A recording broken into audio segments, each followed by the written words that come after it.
ਸਾਰਿਆਂ ਨੂੰ ਪਿਆਰ ਭਰੀ ਸਤਿ ਸ਼੍ਰੀ ਅਕਾਲ। ਆਸਕ ਦ ਕੋਵਿਡ ਐਕਸਪਰਟ ਪ੍ਰੋਗਰਾਮ ਦੇ ਵਿੱਚ ਅੱਜ ਤੀਜੇ ਫੇਜ਼ 'ਚ ਸਾਡੇ ਨਾਲ ਡਾਕਟਰ ਅਮਨਦੀਪ ਅਗਰਵਾਲ ਜੋ ਸਾਡੇ ਸੰਗਰੂਰ ਦੇ ਫਿਜ਼ੀਸ਼ੀਅਨ ਹੈ, ਜਿਨ੍ਹਾਂ ਦਾ ਬੜਾ ਲੰਬਾ ਯੋਗਦਾਨ ਸਮਾਜ ਵਾਸਤੇ ਰਿਹਾ ਹੈ। ਔਰ ਡਾਕਟਰ ਅਮਨਦੀਪ ਅਗਰਵਾਲ ਆਪਣੇ ਪਿਤਾ ਜੀ ਦੇ ਨਾਂ ਤੇ ਇੱਕ ਬਹੁਤ ਬੜਾ ਚੈਰੀਟੇਬਲ ਹਸਪੀਟਲ ਚਲਾਉਂਦੇ ਹੈ, ਫਿਜ਼ੀਸ਼ੀਅਨ ਹੈ। ਔਰ ਜਦੋਂ ਤੋਂ ਕਰੋਨਾ ਦੀ ਮਹਾਮਾਰੀ ਆਈ ਹੈ, ਇਹਨਾਂ ਨੇ ਬਹੁਤ ਮਿਹਨਤ ਨਾਲ ਪਿਛਲੇ ਲਗਾਤਾਰ ਸਵਾ ਸਾਲ ਤੋਂ 1.5 ਸਾਲ ਤੋਂ ਹਰ ਕਰੋਨਾ ਪੇਸ਼ੈਂਟ ਦੀ ਮਦਦ ਕਰਨ ਵਾਸਤੇ, ਕਰੋਨਾ ਦੀ ਅਵੇਅਰਨੈਸ ਦੇ ਵਾਸਤੇ, ਕਰੋਨਾ ਦੇ ਵਾਸਤੇ ਕੀ ਚੀਜ਼ਾਂ ਨੂੰ ਸਾਨੂੰ ਕੇਅਰਫੁਲਨੈਸ ਕਰਨ ਦੀ ਲੋੜ ਹੈ, ਉਸ ਦੇ ਬਾਰੇ ਬਹੁਤ ਸਾਰਾ ਕੰਮ ਪਿਛਲੇ ਸਵਾ ਸਾਲ ਵਿੱਚ ਕੀਤਾ ਹੈ। ਤੇ ਮੈਂ ਸਭ ਤੋਂ ਪਹਿਲਾਂ ਅੱਜ ਉਹ ਸਾਡੇ ਆਸਕ ਦ ਕੋਵਿਡ ਐਕਸਪਰਟ ਪ੍ਰੋਗਰਾਮ ਦੇ ਵਿੱਚ ਆਏ ਹਾਂ। ਮੈਂ ਉਹਨਾਂ ਨੂੰ ਜੀ ਆਇਆਂ ਆਖਦਾ, ਉਹਨਾਂ ਦਾ ਧੰਨਵਾਦ ਕਰਦਾ ਔਰ ਉਮੀਦ ਕਰਦਾ ਕਿ ਜਿਹੜੀ ਉਹਨਾਂ ਦੀ ਸਰਵਿਸ ਹੈ ਫॉर द सोसाइटी ਉਹ ਇਸੇ ਤਰੀਕੇ ਨਾਲ ਕੰਟੀਨਿਊਡ ਰਹੂਗੀ ਜਿਸ ਤਰ੍ਹਾਂ ਉਹਨਾਂ ਨੇ ਪਹਿਲਾਂ ਕੀਤਾ ਹੈ। ਔਰ ਅਸੀਂ ਸਾਰੇ ਮਿਲ ਕੇ ਕਰੋਨਾ ਦੀ ਲੜਾਈ ਦੇ ਵਿੱਚ ਜਿੱਤ ਹਾਸਲ ਕਰ ਸਕਾਂਗੇ। ਸੋ ਉਹਨਾਂ ਦਾ ਬਹੁਤ ਬਹੁਤ ਸਵਾਗਤ ਹੈ। Thank you sir. ਨਾਲ ਹੀ ਨਾਲ ਮੈਂ ਇਹ ਵੀ ਪੁੱਛਣਾ ਚਾਹੁੰਦਾ ਕਿ ਸਾਡੇ ਬਹੁਤ ਸਾਰੇ ਸਾਥੀਆਂ ਨੇ ਜੋ ਅਸੀਂ ਇਹ ਪ੍ਰੋਗਰਾਮ ਚਾਲੂ ਕੀਤਾ ਹੈ, ਜਿਸ ਦੇ ਉੱਪਰ #AskTheCovidExpert ਪ੍ਰੋਗਰਾਮ ਦੇ ਵਿੱਚ ਵੱਖ-ਵੱਖ ਸੋਸ਼ਲ ਮੀਡੀਆ ਪਲੇਟਫਾਰਮਸ ਤੇ ਲੋਕ ਸਵਾਲ ਪੁੱਛਦੇ ਹਨ, ਕਿਉਂਕਿ ਆਪਾਂ ਦੇਖਿਆ ਕਿ ਕਰੋਨਾ ਦੀ ਮਹਾਮਾਰੀ ਨੇ ਬਹੁਤ ਸਾਰੇ ਲੋਕਾਂ ਨੂੰ ਡਾਕਟਰਸ ਦੀ ਐਡਵਾਈਸ ਤੋਂ ਵੀ ਵਾਂਝੇ ਕਰਤਾ। ਕਿਉਂਕਿ ਇੰਨੇ ਲੋਕ ਜਿਨ੍ਹਾਂ ਨੂੰ ਕੋਵਿਡ ਦੇ ਬਾਰੇ ਨੌਲੇਜ ਹੈ, ਉਹ ਲੋਕ ਕੋਵਿਡ ਦੇ ਪੇਸ਼ੈਂਟਸ ਨੂੰ ਸੰਭਾਲਣ ਵਾਸਤੇ ਦਿਨ ਰਾਤ ਲੱਗੇ ਹੋਏ ਹਨ ਤੇ ਕਈ ਵਾਰੀ ਉਹਨਾਂ ਦੇ ਸਵਾਲਾਂ ਦੇ ਮਨ 'ਚ ਜਿਹੜੀਆਂ ਸ਼ੰਕਾਵਾਂ ਹੁੰਦੀਆਂ, ਉਹਨਾਂ ਦੇ ਸਵਾਲਾਂ ਦੇ ਜਵਾਬ ਵੀ ਦਿੱਤੇ ਨਹੀਂ ਜਾਂਦੇ। तो एक बहुत अहम गल साडे आस्क द कोविड एक्सपर्ट मेरे सोशल मीडिया प्लेटफॉर्म के ऊपर बहुत सारे साथियों ने पूछी है, वो ये है कि जी वैक्सीन है, जे असी पहले डोज नूं कोवाशील्ड लगाया है या कोवैक्सीन लगाई है या कोई होर वैक्सीन लगाई है, ताकि जी साने दूजी डोज लानी है कि ये इंपॉर्टेंट है कि वो भी उस कंपनी की होनी चाहिए है जी असी पहली कंपनी की लगाई है। ਸਰ, ਸਭ ਤੋਂ ਪਹਿਲਾਂ ਤਾਂ ਮੈਂ ਤੁਹਾਡਾ ਬਹੁਤ-ਬਹੁਤ ਸ਼ੁਕਰੀਆ ਕਰਦਾ ਕਿ ਤੁਸੀਂ ਇੱਥੇ ਇੱਕ ਬਹੁਤ ਹੀ ਅੱਛਾ ਉਪਰਾਲਾ ਕਰ ਰਹੇ ਹੋ, ਜੋ ਆਮ ਜਨਤਾ ਦੇ ਵਿੱਚ ਬਹੁਤ ਸਾਰੇ ਭਰਮ ਨੇ ਇਹਨੂੰ ਲੈ ਕੇ ਉਹਨੂੰ ਦੂਰ ਕਰਨ ਦੇ ਲਈ ਇਹ ਕੋਸ਼ਿਸ਼ ਦੀ ਬਹੁਤ ਜ਼ਿਆਦਾ ਜ਼ਰੂਰਤ ਸੀ। ਔਰ ਤੁਸੀਂ ਜਨਤਾ ਦੇ ਨੇਤਾ ਹੋ, ਜਨਤਾ ਦੇ ਹਰਮਨ ਪਿਆਰੇ ਨੇਤਾ ਹੋ। ਤੁਹਾਡੇ ਮੂੰਹ ਚੋਂ ਨਿਕਲੀ ਹੋਈ ਹਰ ਗੱਲ ਜਨਤਾ ਦੇ ਦਿਮਾਗ 'ਚ, ਜਨਤਾ ਦੇ ਦਿਲ ਦੇ ਵਿੱਚ ਇੱਕਦਮ ਜਾਂਦੀ ਹੈ। ਸੋ ਇਸ ਬਹੁਤ ਵਧੀਆ ਉਪਰਾਲੇ ਦੇ ਲਈ ਬਹੁਤ-ਬਹੁਤ ਮੁਬਾਰਕਾਂ ਤੇ ਧੰਨਵਾਦ। Thank you. ਹੁਣ ਤੁਹਾਡਾ ਜਿਹੜਾ ਕੁਐਸਚਨ ਹੈ ਕਿ ਜਿਹੜਾ ਪਹਿਲਾ ਵੈਕਸੀਨ ਲੱਗਿਆ ਕਿ ਇਹ ਜ਼ਰੂਰੀ ਹੈ ਕਿ ਸੈਕੰਡ ਵੈਕਸੀਨ ਉਹੀ ਲੱਗੇ। ਜੀ ਹਾਂ, ਇਹ ਬਿਲਕੁਲ ਜ਼ਰੂਰੀ ਹੈ, ਕਿਉਂਕਿ ਜਿਹੜੇ ਵੈਕਸੀਨ ਹੈ ਇਹਨਾਂ ਦਾ ਮੋਡ ਆਫ ਐਕਸ਼ਨ, ਇਹਨਾਂ ਦਾ ਕੰਮ ਕਰਨ ਦਾ ਤਰੀਕਾ ਵੱਖਰਾ ਹੈ। ਅਗਰ ਪਹਿਲੀ ਡੋਜ਼ ਕੋਵਿਸ਼ੀਲਡ ਦੀ ਲੱਗੀ ਹੈ ਤਾਂ ਸੈਕੰਡ ਡੋਜ਼ ਵੀ ਕੋਵਿਸ਼ੀਲਡ ਦੀ ਲੱਗਣੀ ਚਾਹੀਦੀ ਹੈ। ਅਗਰ ਪਹਿਲੀ ਡੋਜ਼ ਕੋਵੈਕਸਿਨ ਦੀ ਲੱਗੀ ਹੈ ਤਾਂ ਸੈਕੰਡ ਡੋਜ਼ ਵੀ ਕੋਵੈਕਸਿਨ ਦੀ ਹੀ ਲੱਗਣੀ ਚਾਹੀਦੀ ਹੈ, ਤਾਂ ਹੀ ਉਹਦਾ ਅਸਰ ਆਏਗਾ। ਔਰ ਇਹੀ ਚੀਜ਼ ਭਾਰਤ ਸਰਕਾਰ ਦੀ ਜਿਹੜੀ ਕੋਵਿਨ ਐਪ ਹੈ ਉਸ ਦੇ ਉੱਤੇ ਵੀ ਇਹ ਪ੍ਰੋਪਰਲੀ ਦਰਜ ਹੈ ਕਿ ਸੈਕੰਡ ਡੋਜ਼ ਉਹੀ ਲੱਗੇਗੀ। ਡਾਕਟਰ ਸਾਹਿਬ, ਇੱਕ ਮੈਂ ਤੁਹਾਨੂੰ ਇਹ ਪੁੱਛਣਾ ਚਾਹੁੰਦਾ ਸੀ ਕਿ ਕਈ ਵਾਰ ਜਦੋਂ ਕੋਵਿਡ ਪੇਸ਼ੈਂਟ ਪੋਜ਼ਿਟਿਵ ਆ ਜਾਂਦਾ ਹੈ ਤੇ ਉਸ ਨੂੰ ਇਹ ਪਤਾ ਨਹੀਂ ਹੁੰਦਾ ਕਿ ਉਹਦੇ ਕੀ ਪੈਰਾਮੀਟਰਸ ਹੈ, ਉਹਦਾ ਕਿੰਨੀ ਕੁ ਹਾਲਤ ਚੰਗੀ ਹੈ ਜਾਂ ਮਾੜੀ ਹੈ। ਤਾਂ ਕਈ ਵਾਰੀ ਅਸੀਂ ਕਹਿੰਦੇ ਹਾਂ ਕਿ ਜਦੋਂ ਕੋਵਿਡ ਪੇਸ਼ੈਂਟ ਪੋਜ਼ਿਟਿਵ ਆ ਜਾਂਦਾ ਹੈ ਤਾਂ ਉਸ ਨੂੰ ਹੋਮ ਆਈਸੋਲੇਸ਼ਨ 'ਚ ਰਹਿਣਾ ਚਾਹੀਦਾ ਹੈ ਤੇ ਉਹ ਆਪਣੇ ਆਪ ਨੂੰ ਘਰੇ ਹੋਮ ਆਈਸੋਲੇਟ ਕਰੇ ਤੇ ਉਹ ਆਪਣੇ ਆਪ ਹੌਲੀ-ਹੌਲੀ ਹੋਮ ਆਈਸੋਲੇਸ਼ਨ 'ਚ ਰਹਿਣ ਤੋਂ ਬਾਅਦ ਠੀਕ ਹੋ ਸਕਦਾ ਹੈ। ਕੀ ਇਹ ਸਹੀ ਗੱਲ ਹੈ? ਬਿਲਕੁਲ ਸਹੀ ਗੱਲ ਹੈ ਜੀ। ਬਲਕਿ ਮੈਂ ਇਸ ਤੋਂ ਇੱਕ ਸਟੈਪ ਹੋਰ ਵੀ ਅੱਗੇ ਕਹਾਂਗਾ ਕਿ ਕੋਵਿਡ ਪੋਜ਼ਿਟਿਵ ਆਉਣ ਤੋਂ ਪਹਿਲਾਂ ਵੀ ਅਗਰ ਲੱਛਣ ਦਿਖ ਰਹੇ ਆ ਤਾਂ ਉੱਥੇ ਹੀ ਬੰਦੇ ਨੂੰ ਹੋਮ ਆਈਸੋਲੇਸ਼ਨ ਆਪਣੇ ਆਪ ਨੂੰ ਕਰ ਲੈਣੀ ਚਾਹੀਦੀ ਹੈ। ਕਿਉਂਕਿ ਇੱਕ ਬੰਦਾ ਅਗਰ ਘਰ ਦੇ ਵਿੱਚ ਬਿਮਾਰ ਹੈ ਤਾਂ ਉਹਨੂੰ ਤਾਂ ਦਵਾਈਆਂ ਦੇ ਨਾਲ, ਪ੍ਰੋਪਰ ਇਲਾਜ ਦੇ ਨਾਲ, ਪ੍ਰੋਪਰ ਸੰਯਮ ਰੱਖੇ ਤੇ ਉਹ ਤਾਂ ਥੋੜੇ ਦਿਨਾਂ ਦੇ ਵਿੱਚ ਠੀਕ ਹੋ ਜਾਏਗਾ। ਲੇਕਿਨ ਅਗਰ ਇਹ ਬਿਮਾਰੀ ਸਾਰੇ ਪਰਿਵਾਰ ਦੇ ਵਿੱਚ ਫੈਲ ਗਈ ਜਾਂ ਸਾਰੇ ਸਮਾਜ 'ਚ ਫੈਲ ਗਈ, ਫਿਰ ਉਸ ਦਾ ਇਲਾਜ ਜਿਹੜਾ ਕਰਨਾ ਹੈ ਉਹ ਔਖਾ ਹੋ ਜਾਂਦਾ ਹੈ। ਤਾਂ ਕਰਕੇ ਹੋਮ ਆਈਸੋਲੇਸ਼ਨ ਉਸੇ ਵੇਲੇ ਤੋਂ ਜ਼ਰੂਰੀ ਹੈ ਜਿਸ ਵੇਲੇ ਤੋਂ ਇਹਦੇ ਸਿੰਪਟਮਸ ਆ ਗਏ। ਹੁਣ ਅਗਲਾ ਤੁਹਾਡਾ ਸਟੈਪ ਹੈ ਕਿ ਉਸ ਦੇ ਵਿੱਚ ਆਪਾਂ ਨੂੰ ਕੀ ਕਰਨਾ ਚਾਹੀਦਾ।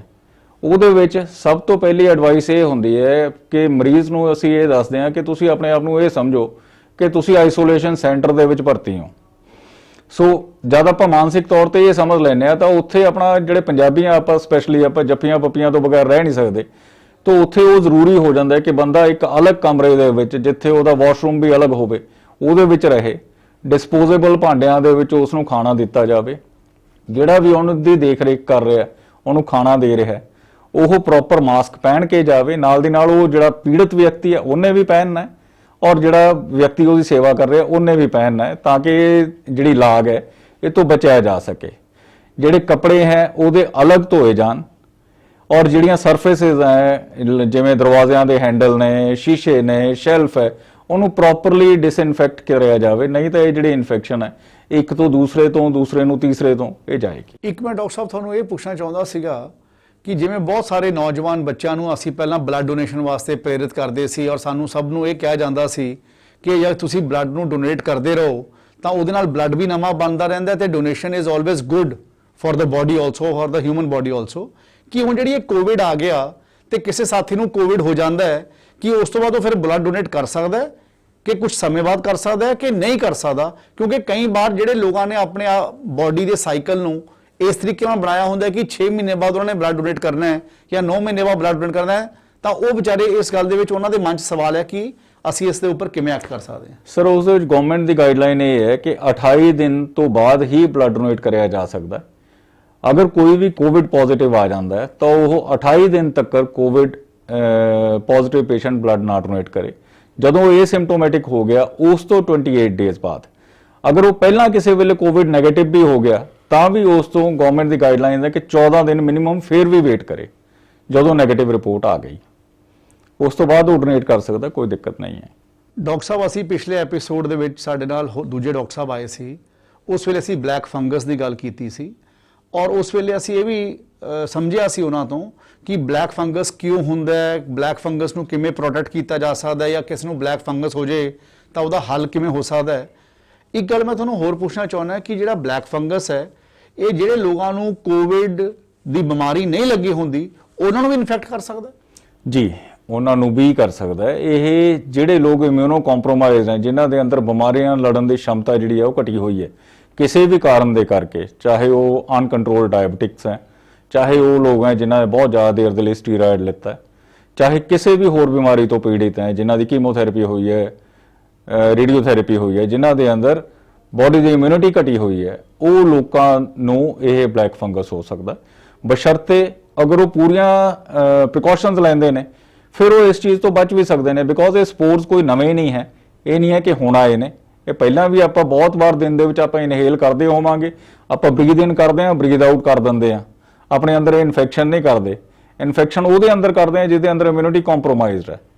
ਫਿਲਹਾਲ ਇਹ ਸਿਰਫ ਆਪਣੇ ਕੋਵਿਡ ਪੀੜਤਾਂ ਦੇ ਵਿੱਚ ਆਪਾਂ ਸੁਣਨ ਦੇ ਵਿੱਚ ਆਈ ਹੈ, ਬਿਕੋਜ਼ ਉਸ ਕਰਕੇ ਇਹਦੀ ਥੋੜੀ ਹਾਈਪ ਜੀ ਬਣ ਗਈ, ਇੱਕ ਲੋਕਾਂ ਦੇ ਵਿੱਚ ਇਹਦਾ ਡਰ ਪੈਦਾ ਹੋ ਗਿਆ।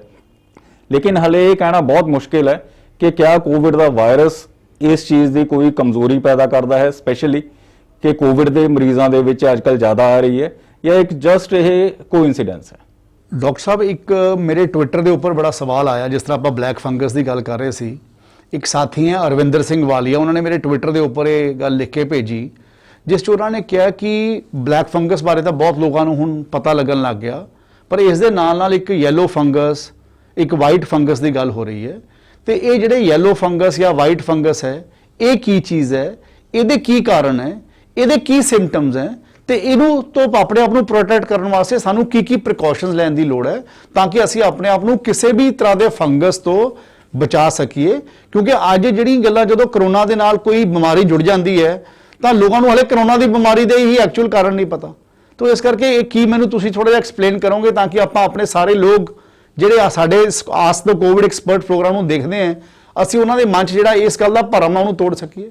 ਇਹ ਅੱਜਕੱਲ ਲੋਕਾਂ ਦੇ ਵਿੱਚ ਬਹੁਤ ਜ਼ਿਆਦਾ ਇਸ ਚੀਜ਼ ਦਾ ਇੱਕ ਡਰ ਫੈਲਿਆ ਹੋਇਆ। ਕਿਸੇ ਦੇ ਵੀ ਕੋਈ ਵੀ ਤਕਲੀਫ ਹੁੰਦੀ ਹੈ, ਲੋਕਾਂ ਦਾ ਫੋਨ ਆਉਂਦਾ ਹੈ ਕਿ ਜੀ ਇਹ ਯੈਲੋ ਫੰਗਸ ਤਾਂ ਨਹੀਂ, ਇਹ ਵਾਈਟ ਫੰਗਸ ਤਾਂ ਨਹੀਂ। ਇਹ ਫਿਰ ਦੱਸਣਾ ਚਾਹਾਂਗਾ, ਇਹ ਕੋਈ ਨਵੀਆਂ ਬਿਮਾਰੀਆਂ ਨਹੀਂ ਹੈ, ਪਹਿਲਾਂ ਤੋਂ ਚੱਲਦੀਆਂ ਆ ਰਹੀਆਂ ਨੇ। ਇਹ ਜਿਹੜੇ ਸਪੋਰਸ ਹੈ, ਇਸ ਦੇ ਜਿਹੜੇ ਕਣ ਨੇ, ਇਹ ਆਪਣੇ ਹਵਾ ਦੇ ਵਿੱਚ, ਧੂਲ ਮਿੱਟੀ ਦੇ ਵਿੱਚ ਪਹਿਲਾਂ ਤੋਂ ਮੌਜੂਦ ਨੇ। ਆਪਾਂ ਦਿਨ 'ਚ ਬਹੁਤ ਵਾਰ ਇਹਨਾਂ ਨੂੰ ਆਪਣੇ ਸਾਹ ਦੇ ਨਾਲ ਆਪਾਂ ਅੰਦਰ ਲੈ ਕੇ ਜਾਂਦੇ ਹਾਂ, ਬਾਹਰ ਨਿਕਲਦੇ ਨੇ।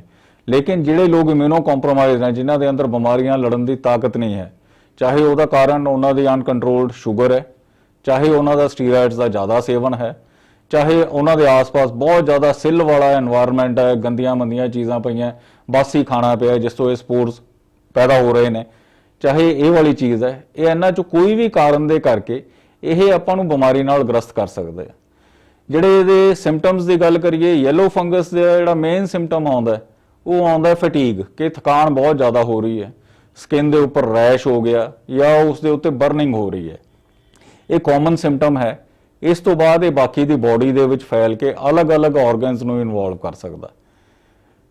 ਜਿਹੜੀ ਇਹਦੀ ਪ੍ਰੀਕਾਸ਼ਨ ਹੈ ਉਹ ਇਹੀ ਹੈ ਕਿ ਆਪਾਂ ਨੇ ਆਪਣੀ ਸ਼ੂਗਰ ਕੰਟਰੋਲ 'ਚ ਰੱਖਣੀ ਹੈ, ਸੈਲਫ ਮੈਡੀਕੇਸ਼ਨ ਨਹੀਂ ਕਰਨੀ, ਸਟੀਰਾਇਡਸ ਦਾ ਸੇਵਨ ਜਿਹੜਾ ਹੈ ਅਗਰ ਲੋੜ ਪੈਂਦੀ ਹੈ ਤਾਂ ਡਾਕਟਰ ਦੀ ਸਲਾਹ ਤੋਂ ਬਗੈਰ ਨਹੀਂ ਕਰਨਾ, ਔਰ ਉਨੇ ਹੀ ਸਮੇਂ ਲਈ ਕਰਨਾ ਜਿੰਨੇ ਸਮੇਂ ਲਈ ਜਿਸ ਡਾਕਟਰ ਤੋਂ ਤੁਸੀਂ ਇਲਾਜ ਲੈ ਰਹੇ ਹੋ ਉਹ ਦੇ ਰਹੇ ਨੇ। ਅਨਨੈਸੈਸਰਲੀ ਉਹਨੂੰ ਕੰਟੀਨਿਊ ਨਹੀਂ ਕਰਨਾ। ਅਗਰ ਬਾਡੀ ਦੀ ਇਮਿਊਨਿਟੀ ਕੰਪਰੋਮਾਈਜ਼ ਹੋ ਗਈ ਤਾਂ ਫਿਰ ਇਨਵੀਟੇਸ਼ਨ ਦਿੰਦਾ ਇਹੋ ਜਿਹੀਆਂ ਬਿਮਾਰੀਆਂ ਨੂੰ। ਜਿਹੜੀ ਗੱਲ ਕਰੀਏ ਆਪਾਂ ਵਾਈਟ ਫੰਗਸ ਦੀ, ਵਾਈਟ ਫੰਗਸ ਜੋ ਹੈ ਇਹ ਸਪੈਸੀਫਿਕ ਆਰਗਨਸ ਨੂੰ ਇਨਵੋਲਵ ਕਰਦਾ ਹੈ, ਜਿਵੇਂ ਆਪਣੇ ਨਹੁੰ ਦੇ ਨੀਚੇ ਹੋ ਜਾਂਦਾ ਹੈ, ਆਪਣੇ ਮੂੰਹ ਦੇ ਵਿੱਚ ਹੋ ਜਾਂਦਾ ਹੈ, ਰਿਪਰੋਡਕਟਿਵ ਆਰਗਨਸ ਦੇ ਵਿੱਚ ਹੋ ਜਾਂਦਾ ਹੈ, ਸਟਮਕ ਤੇ ਕਿਡਨੀ ਦੀ ਇਨਵੋਲਵਮੈਂਟ ਇਹ ਕਰਦਾ ਹੈ। ਇਹਦੇ ਸਿੰਪਟਮਸ ਜਿਹੜੇ ਇਨੀਸ਼ੀਅਲ ਸਿੰਪਟਮਸ ਆ ਉਹ ਕੋਵਿਡ ਵਰਗੇ ਹੀ ਹੁੰਦੇ ਆ। ਐਕਸ-ਰੇ ਜਾਂ ਸੀਟੀ ਸਕੈਨ ਤੋਂ ਬਗੈਰ ਇਹਨੂੰ ਪਤਾ ਕਰਨਾ ਬਹੁਤ ਮੁਸ਼ਕਿਲ ਹੈ ਕਿ ਇਹ ਵਾਈਟ ਫੰਗਸ ਡਿਜ਼ੀਜ਼ ਹੈ ਜਾਂ ਇਹ ਕੋਵਿਡ ਦੇ ਸਿੰਪਟਮਸ ਹੈ, ਅਗਰ ਇਹ ਛਾਤੀ ਨੂੰ ਇਨਵੋਲਵ ਕਰਦਾ ਤਾਂ। ਇਹਨਾਂ ਦੋਨਾਂ ਦੇ ਇਲਾਜ ਨਾਲੋਂ ਬਿਹਤਰ ਹੈ, ਮੈਂ ਜਨਤਾ ਦੇ ਵਿੱਚ ਇਹੀ ਸੰਦੇਸ਼ ਤੁਹਾਡੇ ਰਾਹੀਂ ਦੇਣਾ ਚਾਹਾਂਗਾ ਕਿ ਆਪਾਂ ਇਸ ਦਾ ਬਚਾਅ ਕਰੀਏ, ਆਪਣਾ ਆਲਾ ਦੁਆਲਾ ਸਾਫ਼ ਰੱਖੀਏ, ਅਗਰ ਕੋਈ ਬਾਸੀ ਖਾਣਾ ਹੈ ਉਹਨੂੰ ਤੁਰੰਤ ਆਪਣੇ ਤੋਂ ਦੂਰ ਕਰੀਏ ਤੇ ਸਿੱਲ ਤੋਂ ਬਚੀਏ, ਪ੍ਰੋਪਰ ਪ੍ਰੀਕਾਸ਼ਨਸ ਲਈਏ, ਆਪਣੀ ਇਮਿਊਨਿਟੀ ਸਟਰੋਂਗ ਰੱਖੀਏ। ਕੋਈ ਸਟੀਰਾਇਡਸ ਦਾ ਸੇਵਨ ਜਿਵੇਂ ਮੈਂ ਪਹਿਲਾਂ ਦੱਸ ਚੁੱਕਿਆ ਉਹ ਨਾ ਆਪਾਂ ਜ਼ਿਆਦਾ ਕਰੀਏ, ਸ਼ੂਗਰ ਆਪਣੀ ਕੰਟਰੋਲ 'ਚ ਰੱਖੀਏ ਤੇ ਪ੍ਰੋਪਰ ਅਗਰ ਕੋਈ ਸਿੰਪਟਮ ਡਿਵੈਲਪ ਹੁੰਦਾ ਤਾਂ ਤੁਰੰਤ ਉਹਦਾ ਇਲਾਜ ਕਰਵਾਈਏ। ਡਾਕਟਰ ਸਾਹਿਬ, ਇੱਕ ਮੈਂ ਤੁਹਾਨੂੰ ਅਖੀਰਲਾ ਸਵਾਲ ਅੱਜ ਦੇ ਸ਼ੋਅ ਦਾ ਪੁੱਛਣਾ ਚਾਹੁੰਦਾ ਹਾਂ। ਕਰੋਨਾ ਬਾਰੇ ਬੜੇ ਤਰ੍ਹਾਂ ਦੇ ਸਵਾਲ, ਬੜੇ ਤਰ੍ਹਾਂ ਦੀਆਂ ਸ਼ੰਕਾਵਾਂ ਜਿਸ ਤਰ੍ਹਾਂ ਮੈਂ ਤੁਹਾਨੂੰ ਕਿਹਾ ਲੋਕਾਂ ਦੇ ਮਨ ਦੇ ਵਿੱਚ ਹੁੰਦੀ ਹੈ। ਇੱਕ ਹੋਰ ਗੱਲ ਸਰਕੂਲੇਟ ਹੋਈ ਜਾ ਰਹੀ ਹੈ ਕਿ ਜੇ ਤੁਹਾਨੂੰ ਕਰੋਨਾ ਹੋ ਜੇ ਜਾਂ ਜੇ ਤੁਸੀਂ ਆਪਣੇ ਸਾਹ ਨੂੰ 1 ਮਿੰਟ ਲਈ ਰੋਕ ਲਓ ਤਾਂ ਤੁਸੀਂ ਕਰੋਨਾ ਦੀ ਬਿਮਾਰੀ ਤੋਂ ਬਚ ਸਕਦੇ ਹੋ। ਕੀ ਇਸ ਗੱਲ ਦੇ ਵਿੱਚ ਕੋਈ ਸੱਚਾਈ ਹੈ? ਜੀ ਨਹੀਂ, ਇਸ ਦੇ ਵਿੱਚ ਕੋਈ ਸੱਚਾਈ ਨਹੀਂ। ਇਹ ਬਿਲਕੁਲ ਇੱਕ ਝੂਠਾ ਪ੍ਰਚਾਰ ਹੈ। ਇਸ ਤਰ੍ਹਾਂ ਦਾ ਕੋਈ ਨਾ ਕੋਈ ਸਾਧਨ ਹੈ, ਨਾ ਸਾਇੰਟੀਫਿਕਲੀ ਇਹ ਚੀਜ਼ ਪ੍ਰੂਵਨ ਹੈ। ਇਸ ਭਰਮ ਤੋਂ ਬਚਣ ਦੇ ਥਾਂ ਤੇ ਲੋਕਾਂ ਨੂੰ ਅਗਰ ਕੋਈ ਸਿੰਪਟਮ ਡਿਵੈਲਪ ਹੁੰਦਾ ਤਾਂ ਉਹਨਾਂ ਨੂੰ ਤੁਰੰਤ ਡਾਕਟਰੀ ਸਹਾਇਤਾ ਲੈਣੀ ਚਾਹੀਦੀ ਹੈ। ਥੈਂਕ ਯੂ ਡਾਕਟਰ ਸਾਹਿਬ, ਤੁਸੀਂ ਸਾਡੇ ਆਸ ਦ ਕੋਵਿਡ ਐਕਸਪਰਟ ਪ੍ਰੋਗਰਾਮ ਦੇ ਵਿੱਚ ਆਏ ਤੇ ਮੈਂ ਸਾਡੇ ਆਪਣੇ ਸਾਰੇ ਸਾਥੀਆਂ ਨੂੰ ਇਹੀ ਕਹਿਣਾ ਚਾਹੁੰਦਾ ਕਿ ਕਿਸੇ ਦੇ ਮਨ ਦੇ ਵਿੱਚ ਕੋਈ ਸਵਾਲ ਹੋਵੇ, ਲਗਾਤਾਰ ਤੁਹਾਡਾ ਇਹ ਸੇਵਾਦਾਰ ਤੁਹਾਡੇ ਵਾਸਤੇ ਇਸ ਕੋਵਿਡ ਦੇ ਦੌਰ ਦੇ ਵਿੱਚ ਤੁਹਾਡੇ ਵਾਸਤੇ ਹਾਜ਼ਰ ਹੈ। ਤੁਸੀਂ ਆਪਣੇ ਮਨ ਦੇ ਵਿੱਚ ਕੋਈ ਸਵਾਲ ਹੈ #AskTheCovidExpert ਦੇ ਉੱਪਰ ਲਿਖੋ, ਚਾਹੇ ਮੇਰੇ ਕਿਸੇ ਵੀ ਸੋਸ਼ਲ ਮੀਡੀਆ ਪਲੇਟਫਾਰਮ ਦੇ ਉੱਪਰ ਆਪਣੇ ਮਨ ਦੇ ਜੋ ਸਵਾਲ ਹੈ ਉਹਨਾਂ ਨੂੰ ਲਿਖ ਕੇ ਭੇਜੋ ਤਾਂ ਕਿ ਮੈਂ ਅਗਲੇ ਵਾਰੀ ਜਦ ਤੁਹਾਨੂੰ ਮਿਲੂੰਗਾ ਤੁਹਾਡੇ ਸਾਰੇ ਸਵਾਲ ਆਪਣੇ ਸੰਗਰੂਰ ਦੇ ਜਿਹੜੇ ਕਾਬਲ ਡਾਕਟਰ ਹੈ ਜਿਨ੍ਹਾਂ ਨੇ ਬਹੁਤ ਵੱਡਾ ਯੋਗਦਾਨ ਸਮਾਜ ਦੇ ਵਿੱਚ ਲੋਕ ਸਭਾ 'ਚ ਰਹੇ, ਉਹਨਾਂ ਦੇ ਰਾਹੀਂ ਤੁਹਾਡੇ ਸਾਰੇ ਸਵਾਲਾਂ ਦੇ ਜਵਾਬ ਮੈਂ ਤੁਹਾਡੇ ਤੱਕ ਪਹੁੰਚਾਉਣ ਵਾਸਤੇ ਕੋਸ਼ਿਸ਼ ਕਰੂੰਗਾ। ਇੰਨੀਆਂ ਗੱਲਾਂ ਕਹਿੰਦਾ ਹੋਇਆ ਤੁਹਾਡਾ ਸਾਰਿਆਂ ਦਾ ਬਹੁਤ ਬਹੁਤ ਧੰਨਵਾਦ।